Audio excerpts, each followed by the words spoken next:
Buenos días, estimados estudiantes. Continuando con nuestras clases de medicina legal, hablaremos ahora acerca del ejercicio legal e ilegal de la medicina. Los libros curan la más peligrosa de las enfermedades humanas, la ignorancia. Lo dijo Radko Tichavsky. El ejercicio de la medicina puede revestir dos formas: legal o ilegal. La forma legal es la actividad que está encuadrada dentro de las normas legales establecidas en el Código Orgánico de la Salud y por la Autoridad Sanitaria Nacional, que en nuestro país es el Ministerio de Salud Pública. Y la otra forma, la ilegal, que es una actividad delictual prevista en la Constitución de la República del Ecuador, en el Código Penal ecuatoriano, en el Código Orgánico Integral Penal. Dentro de las principales características de la actividad médica, tenemos que destacar que es una actividad profesional, por lo que es necesario que la persona que desempeñe tal actividad esté en posesión del correspondiente título que le habilite legalmente para poder ejercer la medicina. Otra característica es que se realiza sobre el cuerpo humano. Esta característica explica la existencia de una amplia normativa en relación con la actividad médica que garantiza que se realice de forma correcta. La finalidad de la actividad médica es la promoción de la salud, como está bien establecido en la misión de la carrera de nuestra universidad. Este primordial interés social supone que es algo que afecta a todos los ciudadanos. La protección de la salud es necesaria para la buena marcha de la sociedad. Esa importancia social de la actividad médica también se ve justificada por el hecho de que los actos médicos que se realizan sobre el cuerpo humano no se consideran agresiones a la persona, siempre y cuando concurran en consentimiento del paciente y bajo la normativa legal específica, ¿no? Con la finalidad de promocionar la salud. En nuestro país, como dije anteriormente, el ejercicio legal de la medicina está regulado por el Código Orgánico de la Salud, que en su artículo 54 establece que se consideran profesionales de la salud a todos aquellos que ostenten un título relacionado a la salud, de tercer nivel o más, que sea debidamente reconocido por las entidades competentes. La Autoridad Sanitaria Nacional regulará el listado oficial de los profesionales de la salud. El ejercicio de las profesiones de la salud se sujetará a los principios, criterios y enfoques establecidos en este código y atendiendo el cuidado respetuoso de la vida y la dignidad del ser humano.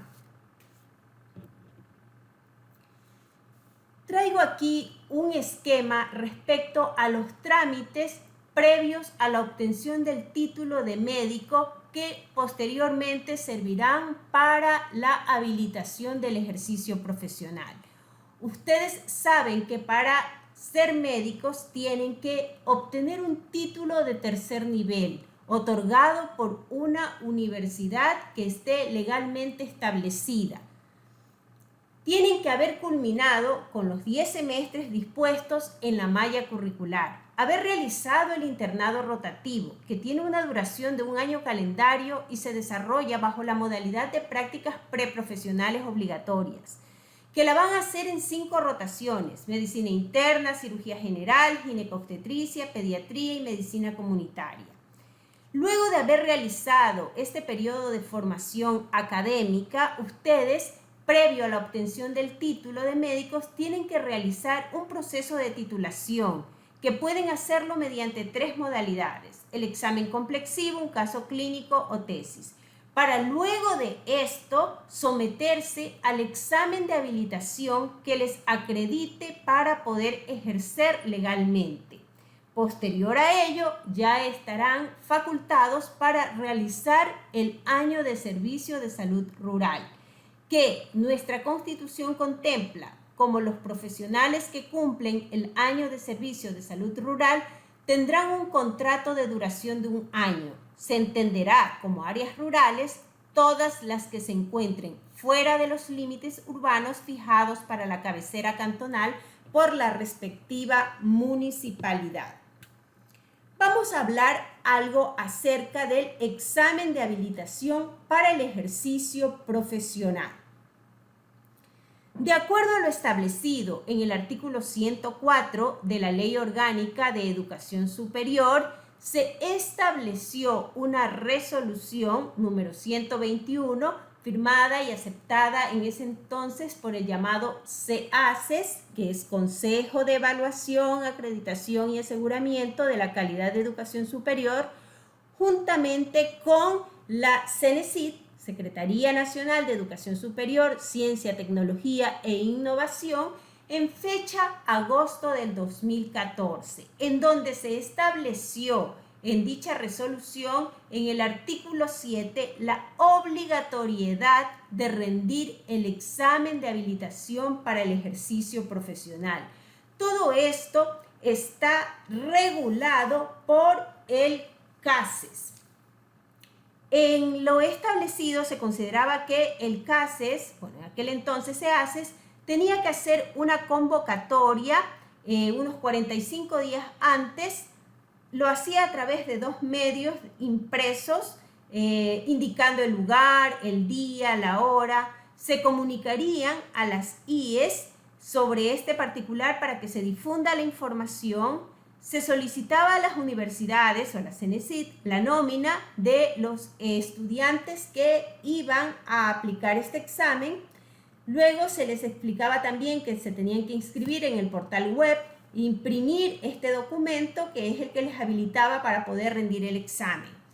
Se les da una guía con componentes y subcomponentes que también se publica 30 días antes de rendir el examen. Estos componentes incluyen las asignaturas de medicina interna, que aporta con un 40%, pediatría un 25%, obstetricia un 15%, cirugía 15%, salud mental 3%, bioética 2%.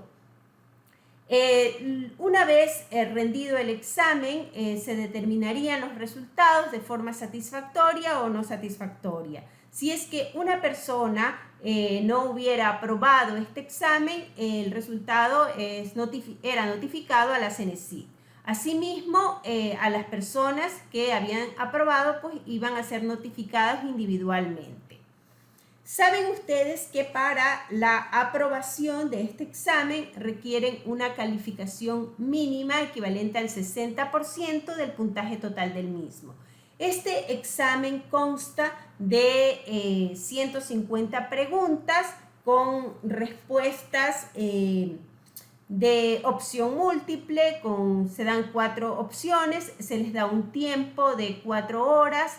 El examen lo tienen que rendir en las sedes que están establecidas por el CASES, que inicialmente fueron Guayaquil, Quito, Portoviejo, Cuenca, Ambato, Ibarra, Riobamba, Machala y Loja. En estos exámenes tenían la posibilidad, de acuerdo a lo establecido en fecha del 2014, de que tenían un periodo de hasta 6 años para cumplir con este requisito, contados a partir de la fecha de su graduación, lo que equivaldría a 12 oportunidades, porque el CASES hace llamamientos 2 veces al año. En los actuales momentos, en consideración a la pandemia, para este año 2020, que se tenía previsto dar este examen en marzo, hubo una modificación y el CASES, junto con el Consejo de Aseguramiento, el CASES, junto con el órgano rector de la Política Pública de Educación Superior y en coordinación con el CES, el Consejo de Educación Superior, hicieron modificaciones y emitieron un documento en el que se solicitaba, se modificara esta fecha para rendir el examen de habilitación por la situación de pandemia que atraviesa el mundo y nuestro país. Asimismo, quedó establecido que sería el CASES el encargado de establecer el diseño, la aplicación y los resultados del examen, y el cual fue reformado en octubre del año 2019. Se dispuso postergar entonces la fecha de aplicación de este examen, que para medicina ya correspondería a la 12ª ocasión, odontología a la 10ª ocasión y enfermería a la 5ª aplicación del examen, que como les dije anteriormente estaba programada para el 22 de marzo. El 28 de mayo del 2020 se reunieron y se aprobó un nuevo calendario y quedó establecido que para medicina el examen correspondiente será en fecha del 10 al 12 de julio. Y esto rige igual para las 22 carreras de medicina que existen en el país. Tienen que tener presente que habiendo aprobado este examen es la única forma en que pueden quedar habilitados para el ejercicio de la profesión.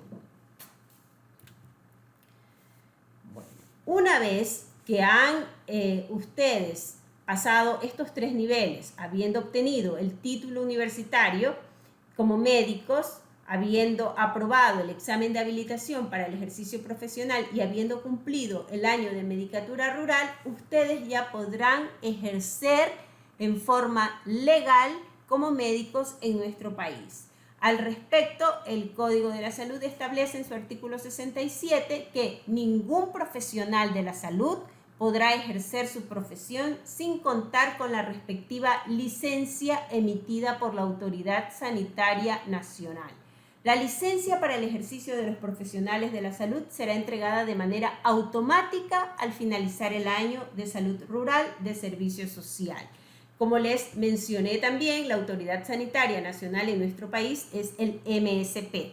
Y esto es lo que les va a permitir a ustedes desempeñarse como profesionales de la salud en consultorios privados o públicos. El permiso para el funcionamiento de un establecimiento de salud lo otorga el ACES, que es la Agencia de Aseguramiento de la Calidad de los Servicios de Salud y Medicina Prepagada. Bien, vamos a hablar algo acerca del ejercicio legal de la medicina. Con los conocimientos ya explicados, es importante que sepan ustedes que el Código Orgánico de la Salud, en su artículo 55, establece respecto al ejercicio profesional que los médicos que se encuentren en proceso de formación de especialidad podrán realizar los procedimientos de especialidad acorde a su nivel de formación. Los médicos no especializados o que no estén en proceso de formación de especialidad médica solo podrán practicar procedimientos de especialidad en casos de urgencia o por limitaciones de acceso, cuando no pueda contarse con médico especializado para el efecto. En esta diapositiva les muestro 2 imágenes, un paciente recibiendo anestesia y tenemos a un odontólogo. Y traigo esto a colación porque el Código Orgánico de la Salud es muy enfático y señala que los médicos no especializados en anestesiología y los profesionales en odontología podrán practicar procedimientos anestésicos como la anestesia local y regional solo en los casos propios de su ejercicio profesional ordinario y habitual, siempre que no implique riesgo grave para la salud del paciente. En el caso de emergencias médicas, los profesionales de la salud estarán facultados a realizar procedimientos que superen su nivel de formación académica, formación continua, capacitación, experiencia en la práctica profesional, siempre y cuando no existan otros profesionales con la capacidad resolutiva de atender la emergencia disponible, debiendo actuar de acuerdo a los conocimientos y habilidades adquiridas en la práctica, garantizando el cumplimiento de los principios de la bioética. El incumplimiento de lo dispuesto en este artículo va a ser considerado como una infracción grave, con las consecuentes repercusiones legales. Bueno, hablemos algo del ejercicio ilegal de la medicina. El ejercicio ilegal de la medicina comprende dos situaciones. La primera, que se da cuando una persona que no tiene título profesional de médico desarrolla actividades curativas, terapéuticas, que incumben a la profesión médica. Y dentro de la segunda situación pudiera considerarse de lo que hablaremos posteriormente, conocido como mala praxis. El artículo 199 de la Ley Orgánica de la Salud señala que corresponde a la Autoridad Sanitaria Nacional la investigación y sanción de la práctica en el ejercicio de las profesiones de la salud sin perjuicio de la justicia ordinaria. Y hay otros artículos de la misma ley que prevén otros casos también susceptibles de sanción, como por ejemplo amparar con un título a personas no autorizadas, que es lo que está contemplado en el artículo 200. O también generar daño al paciente relacionado más bien con la mala práctica profesional, lo que está contemplado en el artículo 202 de la Ley Orgánica de la Salud. Traigo aquí, por citar, algunos ejemplos de ejercicio ilegal de la medicina. Como constan en la diapositiva, tenemos el dar certificados médicos falsos, prestar el título para ser reemplazado, laborar en una casa de salud que no esté autorizada para tal efecto, la práctica ilegal del aborto, los médicos generales que realicen actividades que no le competen porque son de especialidad. Pero no solo el Código Orgánico de la Salud contempla ejemplos de ejercicio ilegal de la medicina, sino también el Código Penal ecuatoriano contempla algunos artículos para referirse a esta práctica ilegal. Así tenemos que en el artículo 436 establece que los médicos, boticarios o cualquier persona que por falta de precaución o cuidado recetaren, despacharen o suministraren medicamentos que comprometan gravemente de la salud serán reprimidos con prisión de 6 meses a 1 año si hubieren causado enfermedad que parezca o fuese incurable. La prisión será de 1 a 3 años. Y en caso de haber producido la muerte, la prisión será de 3 a 5 años.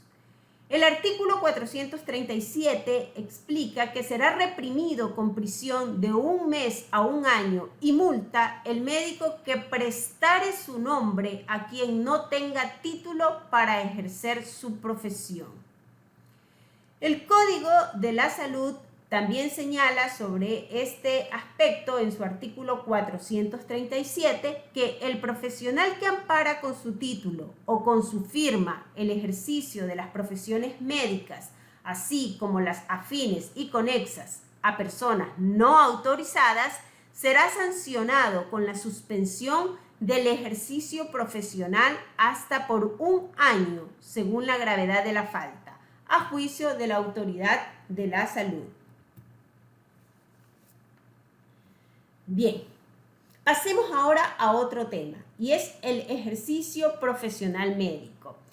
La función del médico está básicamente encaminada a la prevención, diagnóstico, tratamiento y rehabilitación, pero un médico puede desempeñarse en varios campos. Así, por ejemplo, realizar una actividad médica directa, es decir, aquella que tiene contacto directo con el paciente, haciendo profilaxis, diagnósticos, prescripción, tratamiento, rehabilitación. Puede ejercer una actividad médica en forma indirecta, que es más bien el contacto que tiene con la comunidad. En este apartado se incluyen aquellas actuaciones del profesional médico sobre el cuerpo humano que tiene una finalidad doble. Por ejemplo, promocionar la salud o simplemente tratar fases en un proceso curativo que afectan a un individuo. También estarían incluidos aquí la práctica de autopsia, los trasplantes de órganos. Otra de las actividades médicas pueden ser la de investigación, en aquellos casos en que el fin sea el de promoción de la salud en un cierto plazo de tiempo, ¿no? La actividad pericial, en la que pueden intervenir médicos de diferentes especialidades para servir como auxiliar a los que administran justicia. Pueden ejercer los médicos también una actividad de asesoramiento público o privado o dedicarse también a la docencia.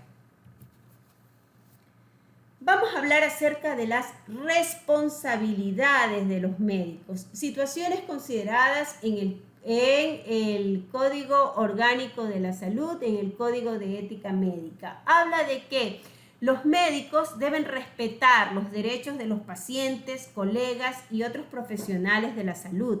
Hay que seguir los principios de bioética, que como bien saben son beneficencia, no maleficencia, utilidad, justicia y autonomía. Sobre todo, responsabilidad profesional para que rijan el ejercicio de la medicina. Es responsabilidad de los médicos también realizar procedimientos de acuerdo a sus competencias específicas, de acuerdo a su especialidad. Remitir al paciente cuando está fuera de sus capacidades, tratar una patología. Salvaguardar las confidencias de los pacientes. Llenar los formularios de registro establecidos por la autoridad sanitaria en los cuales registrará de manera particular sus actividades. Y también es responsabilidad de los médicos responder por las consecuencias de sus actos.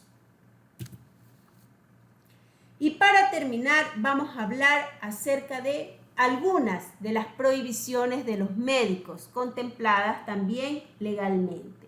Son prohibiciones de los médicos anunciar o promover la curación fijando plazos.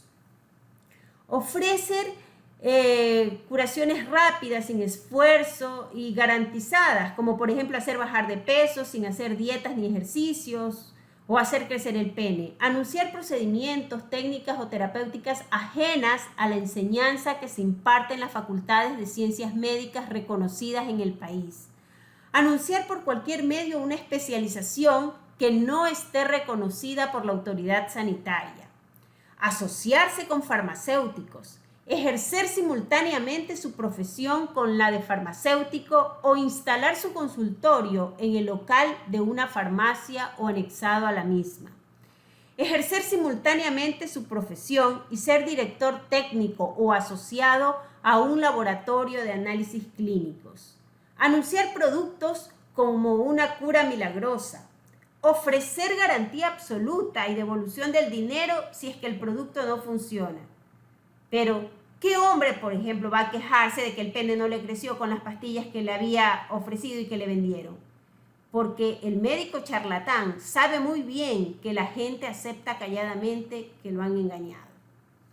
Y también es muy triste pensar que hay gente que está desesperada por algún caso grave en la familia y hay quienes practican medicina y ofrecen solucionar el problema con tratamientos naturales, milagrosos, diciendo igual no perdemos nada con probar. Queridos estudiantes, el desconocimiento de la ley no exime de responsabilidad, pero el saber y cometer igual un acto bajo la condición de que no está normado como legal debe ser sancionado. Nos veremos en la próxima clase.